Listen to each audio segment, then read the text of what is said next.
Can I have a double patty burger? Sir, available नहीं. Are you sure? This is my ID card. अरे IS वो भी ADM? Sir अरे sir burger आप क्या खा रहे हो सर? आपको इडली चाहिए, आपको डोसा चाहिए, आपको कुछ ठंडा चाहिए, आपको छोले भटूरे चाहिए, मैं आपके लिए लेके आता हूँ सर. आप बताइए, आप बताइए कि क्या चाहिए आपको, मैं लेके आता हूँ. कभी सोचा है अगर आप UPSC civil services exams clear कर लेते हो तो आपका करियर कहां जाएगा, पे क्या होगा, पर्क्स क्या होंगे? जी हां, इस वीडियो में हम आईएएस ऑफिसर बनने के इन्हीं कुछ एस्पेक्ट्स के बारे में बात करने वाले हैं. अगर आप एक यूपीएससी सीएससी एस्पिरेंट हैं और आईएएस ऑफिसर बनने का सपना देख रहे हैं तो इस वीडियो को लाइक जरूर करें. And I hope this helps you in your journey. चलिए स्टार्ट करते हैं. आईएएस ऑफिसर बनने से पहले और किसी क्षेत्र में सेलेक्ट होने से पहले आईएएस कैंडिडेट्स को Lal Bahadur Shastri National Academy of Administration में 2 साल के मैंडेटरी ट्रेनिंग पीरियड से गुजरना होता है. इसके बाद कैंडिडेट्स को देश भर में उनकी पोस्टिंग दी जाती है. आईएएस ऑफिसर्स की पहली पोस्टिंग आमतौर पर असिस्टेंट कलेक्टर या फिर एसडीएम की होती है, जिसे कुछ स्टेट्स में एसडीओ भी कहा जाता है. इस पोस्ट के लिए बेसिक पे 56,100 रुपीज होती है और इसके अलावा मिलता है 19,100 रुपीज का डियरनेस अलाउंस, जिससे उनकी टोटल सैलरी 75,200 रुपीज हो जाती है. ये किसी के लिए शुरुआती सैलरी के तौर पे काफी अच्छा अमाउंट है.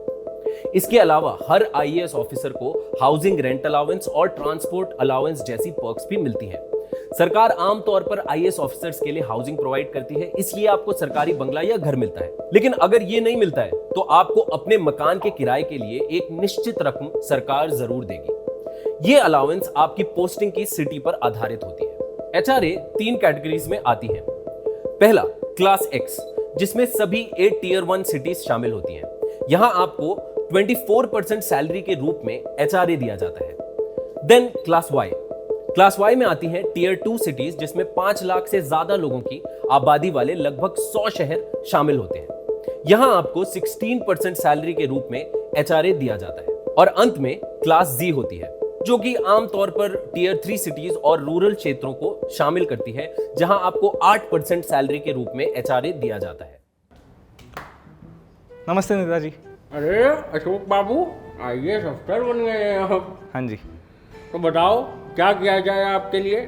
सर, वो पर्क्स के बारे में मेरे थोड़े सवाल थे. पर्क्स बताओ, क्या पर्क्स चाहिए.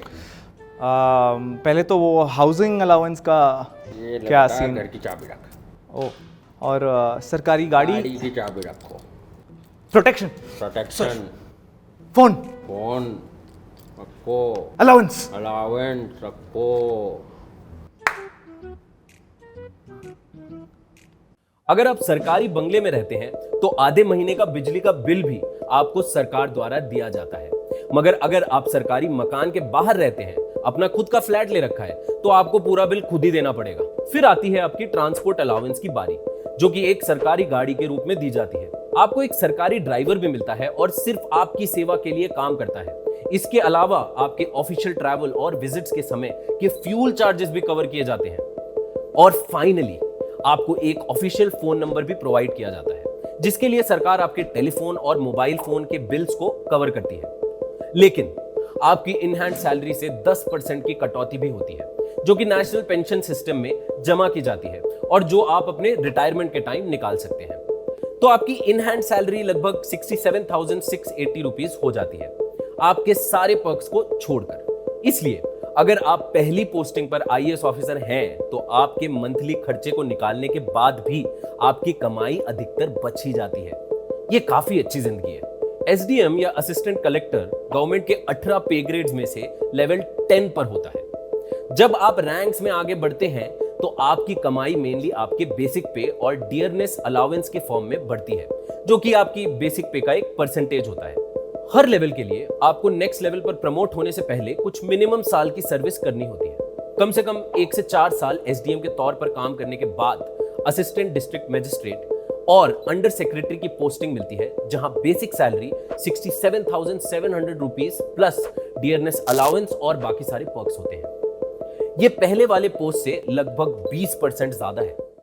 जी सर, हो जाएगा. जय हिंद सर. अरे भाई आईएएस भाई, अरे मुंशी जी आइए, बताइए. हमारे घर के बाहर जरा स्ट्रीट लाइट लगवा दो. अरे सिर्फ आपके घर के बाहर नहीं, पूरे गांव में लगाने वाले हम स्ट्रीट लाइट. अरे गांव की छोड़ो भाई, हमारे घर के बाहर लगाओ पहले. सर मेरा काम सिर्फ आपकी सेवा करना थोड़ी है। मैं तो डिस्ट्रिक्ट कलेक्टर हूँ, तो पूरा डिस्ट्रिक्ट को संभालना है। अरे हमारी सेवा करो, फायदा भी बहुत मिलेगा। मुंशी जी, आप ये नंबर देख रहे हो? अरे भाई काफी लंबा नंबर है। क्या लगता है आपको, क्या है ये अकाउंट नंबर वगैरह लग रहा है। बैंक बैलेंस है मेरा। अरे भाई ये एक रोड मैप है आईएएस ऑफिसर के पे स्केल के लिए लेवल 10 से लेकर लेवल 18 तक। आप एक आईएएस ऑफिसर के करियर की ऊंचाइयों तक तब पहुंचते हैं जब आप कम से कम 37 इयर्स तक सिविल सर्वेंट के रूप में सेवा कर दें और कैबिनेट सेक्रेटरी ऑफ इंडिया बन जाएं, जहां बेसिक पे 2.5 lakh rupees per month plus dearness allowance और बाकी सारे पर्क्स।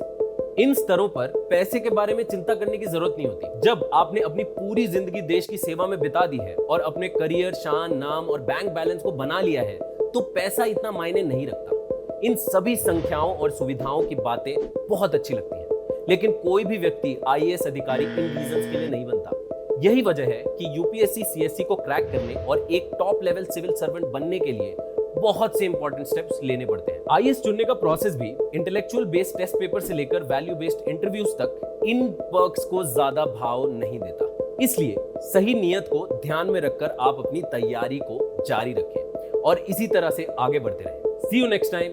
धन्यवाद।